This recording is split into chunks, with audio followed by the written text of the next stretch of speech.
நிஜமாவே நீ மாப்பிளைய அடிச்சியா? சும்மாலாம் அடிக்கலாமா? என்ன இவர் அடிச்சாரு, நான் திருப்பி அடிச்சேன். டேய் சுரேஷ், மதிய நீ அடிச்சியா? ஆமா அடிச்சேன். ஏன்டா அடிச்ச? எதுக்கு நீ கை நீட்டி அடிச்ச? இத நான் எப்படி சொல்றதுன்னு எனக்கு தெரியலையே. ஒரு புருஷனா சுரேஷ் இவகிட்ட பேச போயிருக்கான். பொண்டாட்டியா லட்சணமா நடந்துக்கோன்னு கேட்டிருக்கான். உடனே இவ கோவப்பட்டு சண்டை போட்டிருக்கான். பதிலுக்கு சுரேஷும் கோவப்பட்டிருக்கான். அப்பாவது இவ வாய் முடிக்கிட்டு சும்மா இருக்கணும்ல. உனக்கு அறிவில்லையா அது இதுன்னு கேக்குறா. என்னென்னமோ இங்கிலீஷ்ல எல்லாம் திட்டுறா. அதுக்குதான் கோவத்துல சுரேஷ் அடிச்சிட்டான். ஏன் இவ பொறுக்க மாட்டாளா? அடி வாங்கின கையோட திருப்பி அடிப்பாளா? அப்பா, நான் ஏதாவது தப்பு பண்ணா நீங்க என்கிட்ட சொல்லுவீங்க. என்னைக்காவது நீங்க நடிச்சிருக்கீங்களா? இவர் என்ன அடிச்சாருப்பா. ஓங்கி வேகமா என் கண்ணத்திலே அடிச்சாரு. எல்லாரும் முன்னாடி வச்சு அடிச்சாரு. எனக்கு வலிச்சது, கோவம் வந்துச்சு. நானும் திருப்பி அடிச்சேன். ஏமா மதி, கோவம் வந்தா அடிப்பியா? நானா அடிக்க மாட்டேன், ஆனா அடிச்சா திருப்பி அடிப்பேன். பாருங்க, எல்லாரும் பாருங்க, என்ன பேச்சு பேசுறான்னு பாருங்க. பெரியவங்க சின்னவங்கன்னு வித்தியாசம் இல்லாம எல்லாரையும் ஒரே மாதிரி எடுத்துட்டு பேசுறா. இவளெல்லாம் வச்சுக்கிட்டு என்ன பண்றதுன்னே தெரியல எனக்கு. நீங்க இவ்வளவு பெத்தவங்க தானே? இவ கை நீட்டி புருஷனை அடிச்சிருக்கா. இவள என்ன பண்ணலாம் சொல்லுங்க, சொல்லுங்க, நீங்களே சொல்லுங்க. ராமூர்த்தி மாமா கேக்குறாருல, சொல்லுங்க என்ன பண்ணலாம்? மதிய எப்படி மாப்பிள்ள முதல்ல அடிக்கலாம்? மதிய மாப்பிள்ள அடிச்சது தப்புதானே? இங்க பாருங்க, மதிய நாங்க யாரையும் போய் அடிச்சிட்டு வான்னு சொல்லிலாம் வளர்க்கல. மாப்பிள்ள கை நீட்டும் போது தானே மதியும் திரும்ப அடிச்சிருக்கா. மதி பண்ணது கரெக்ட்னுலாம் நாங்க சொல்லல. அதே நேரம் மதிய அடிச்சிருக்க கூடாது. ஓ, உலகத்துல எந்த ஆம்பளையும் பொம்பளைய கை நீட்டி அடிச்சதே கிடையாதா? சுரேஷ் முதல் தடவையா கட்ட பொண்டாட்டிய கை நீட்டி அடிச்சிருக்கானா? சொன்ன பேச்ச கேக்கலன்னா வேற என்னங்க பண்ணுவாங்க? எல்லாத்துக்கும் பேயாட்ட ஆடினா சும்மா இருப்பாங்களா? அம்மா அம்மா அம்மா கொஞ்சம் பொறுமையா பேசுங்கம்மா. என்னடா பொறுமையா பேச சொல்ற? பொண்ணு ஒரு தப்பு பண்ணிருக்கா, அத கேட்க முடியல. உன் தம்பி அடிச்சது தப்புன்னு சொல்றாங்கடா. யாரா இருந்தாலும் அடிக்கிறது தப்பு தானே அத்தை. நீ வாய மூடிக்கிட்டு பேசாம இரு மலரு. சுரேஷ் அடிச்சது எங்களுக்கு தெரியாது. நீ ஏன்டா மதிய அடிச்ச? உனக்கு வாயால பேசவே முடியாதா? இவகிட்ட யாராவது பேசுவாங்களா? பேசவே முடியாது. இவ அந்த ஆட்டம் ஆடுறா.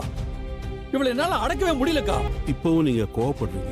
வழக்கமா பண்ணுவீங்களே அதே மாதிரி போன் பண்ணிருந்தீங்கன்னா நாங்க வந்து பேசுறோம். பேசி தீர்க்க முடியாத அளவுக்கு பிரச்சனைன்னா எங்க பொண்ணை வீட்டுக்கு கூட்டிட்டு போயிருப்போம். அத பண்ணாம அடிச்சது புதான மாப்பிள்ளை. எல்லார்கிட்டயும் அடி வாங்க நாங்க எங்க பொண்ணை பெத்து வளர்த்து கட்டி கொடுக்கல. இங்க பாருங்க, உங்க பொண்ணு அடி வாங்கினதையே பேசிட்டு இருக்கீங்களே.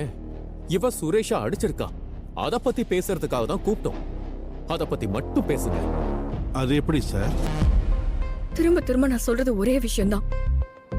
நான் யாரையும் அடிக்கணுங்கிற எண்ணம் எனக்கு துளி கூட கிடையாது. எவ்வளவு கோவமா பேசியிருந்தாலும் பேசி தீக்கணும்னு தான் நான் நினைப்பேன். ஆனா என்ன அடிக்கும் போது என்னால சும்மா இருக்க முடியாது. நான் திருப்பி அடிச்சேன். சரிம்மா, நீ அடிச்சதுக்கு காரணம் சொல்லிட்ட. கட்டில்ல தள்ளி வெட்டியே, அதுக்கு என்ன காரணம் சொல்ல போற? என்ன?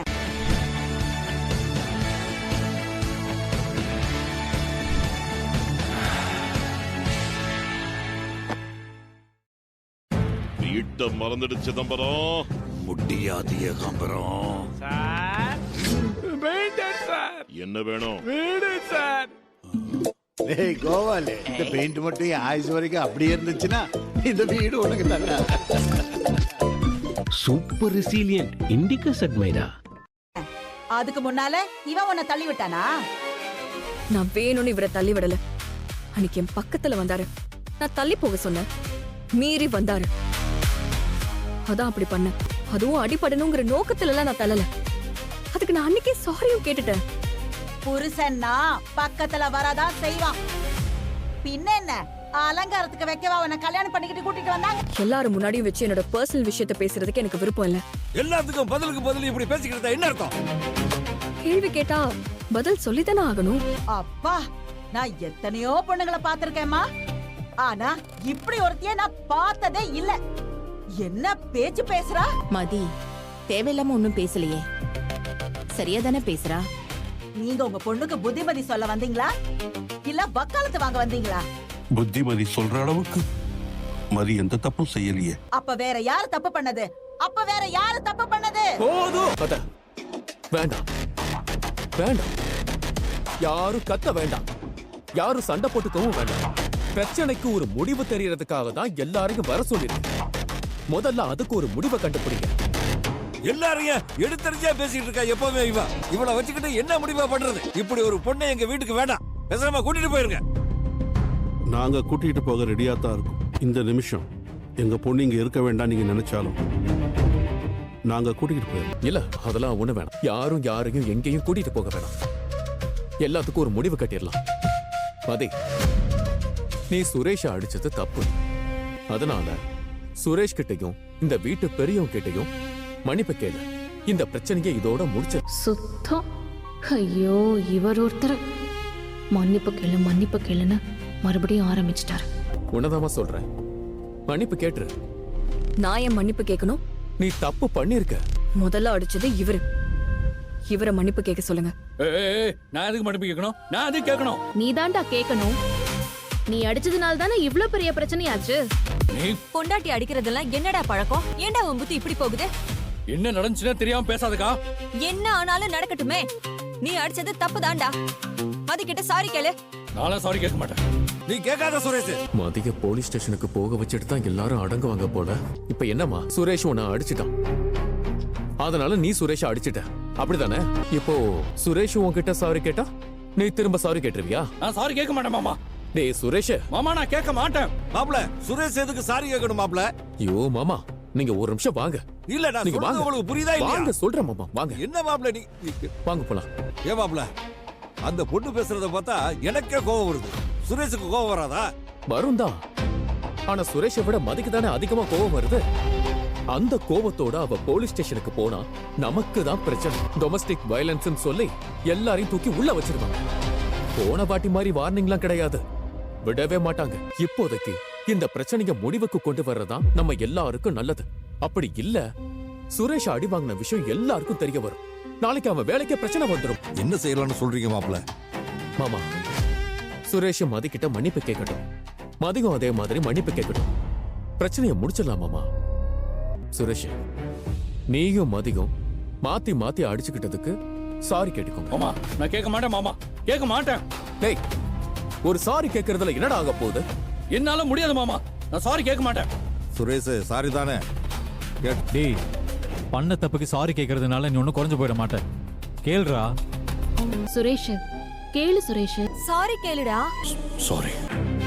இப்ப நீ சாரி சொல்லுமா. அடிச்சதுக்கு சாரி, ஆனா அடிக்கிறது இதுவே கடைசி வேலையா இருக்கணும். இனிமே கை நீட்டினீங்கன்னா நானும் கண்டிப்பா கை நீட்டுவேன். அப்ப சாரி எல்லாம் கேட்க மாட்டேன். பாருங்க மாப்ள, இவ பேசுற பேச்ச நீங்க பாத்தீங்களா? இவகிட்ட போய் சாரி கேட்க சொன்னீங்களா மாமா? இனிமேல் கதையெல்லாம் அப்புறம் பாத்துக்கலாம்.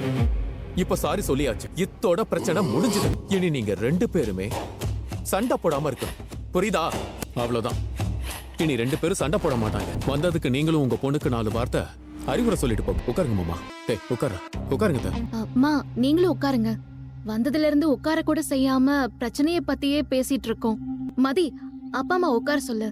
ஏங்க, சேர் எடுத்து போடுங்க, நான் காஃபி எடுத்துட்டு வந்துடுறேன். இல்ல இல்ல, எங்களுக்கு வேண்டாமா. மாப்பிள்ள. மாமா, நான் சேர் போடுறேன், நீங்க உட்காருங்க. இல்லப்பா, வேணாம், இருக்கட்டும். மதி, ஒரு நிமிஷம் கூட வாமா. உழவு நடந்ததுக்கு அப்புறம் நீங்க இருக்க வேண்டாம், நம்ம வீட்டுக்கு வந்துரு. கொஞ்ச நாள் அங்க எங்க கூட இரு மதி. இல்லம்மா, நான் வரல. சொன்னா கேளு மதி. இங்க எல்லாரும் உன் மேல ரொம்ப கோவமா இருக்காங்க. இந்த நிலைமையில நீங்க இருக்க வேண்டாம், நம்ம வீட்டுக்கு போலாம். இல்லம்மா, இப்ப நாங்க வந்தா அது தப்பாயிடும். என்ன தப்பாகும்? மதி, சொன்னா கேளு, நீ நம்ம வீட்டுக்கு வந்துரு.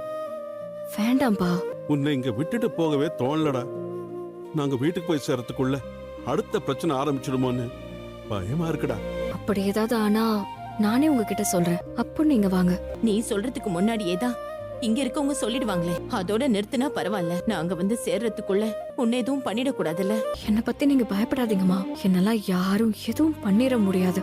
தெரியாம உனக்கு கல்யாணம் பண்ணி கொடுத்துட்டோம், அது நினைச்சாதான் ரொம்ப கவலையா இருக்குமா. என்ன நினைச்சு நீங்க கவலைப்படாதீங்கப்பா, என்ன நானே பாத்துக்க முடியும். அப்பனா நீ வீட்டுக்கு வரமாட்ட? நான் வரலம்மா. தன்னாலா ஏதாவது நடந்துச்சுன்னா எங்களுக்கு ஃபோன் பண்ணீங்க.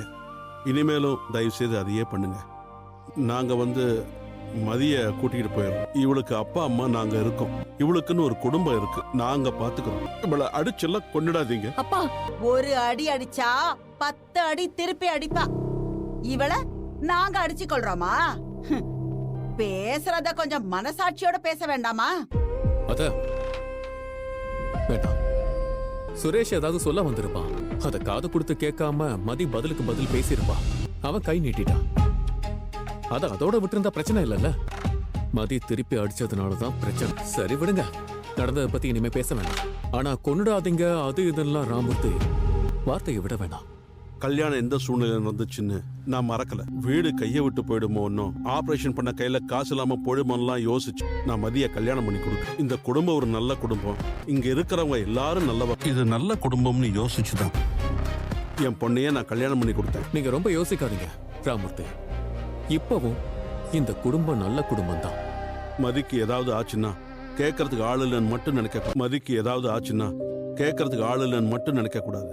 அதெல்லாம் ஒண்ணும் ஆகாது. உங்க பொண்ணு நல்லா தான் இருப்பா. நீங்க கிளம்புங்க ராமூர்த்தி, பயப்படாம போங்க. மதி, நீ எப்ப வேணும்னாலும் வீட்டுக்கு வரலாமா? நீ ஒரு ஃபோன் பண்ணு, நாங்க வந்து கூட்டிட்டு போறோம். நாங்க கிளம்புறோம். மதி, ஏதாவது நடந்தா எங்களை யோசிச்சுட்டு சொல்லாம இருக்காதடி, எங்களுக்கு ஃபோன் பண்ண. சரிம்மா, நான் பண்றேன். நீ அழாம போ. மதிய பத்தி நீங்க கவலைப்படாதீங்க, நாங்க பாத்துக்கிறோம். இனிமே இப்படி ஒரு விஷயம் இந்த வீட்ல கண்டிப்பா நடக்காத அத்தை. கொஞ்சம் பாத்துக்கோங்க. சரிங்க மாமா, வரோம் மதி. வரோம் மதி. பாத்து போங்க. சரிப்பா. பெத்தவங்களா லட்சணமா பொண்ணுக்கு அறிவுரை சொல்லணும். அதை விட்டுட்டு அவங்க பங்குக்கு ஏத்தி விட்டுட்டுல போறாங்க. நீ சுரேஷ்க்கு அறிவுரை சொன்னியாமா? இல்ல அப்புறம் அவங்க மட்டும் அதை பண்ணணும்னு ஏன் எதிர்பார்க்கற? ரேவதி, நீ இந்த வீட்டு ஆளு தானே, அப்ப நீ இந்த வீட்டுக்காக தானே பேசணும். நான் இதை பேச வேண்டாமாங்க? எல்லாரும் நியாயமா நடந்துக்கிறாங்க, நாங்க மட்டும் அநியாயமா நடந்துக்கிறோமா? இந்த வீட்டை நடக்கும்னு யோசிக்காத விஷயமெல்லாம் நடக்க தொடங்கி இருக்கு. அடுத்து என்ன பண்ண காத்திருக்காளோ தெரியல. மாமா, இனிமே மதி எதுவும் பண்ண மாட்டா. நீங்க எதை பத்தியும் கவலைப்பட வேண்டாம், நான் பாத்துக்கிறேன்.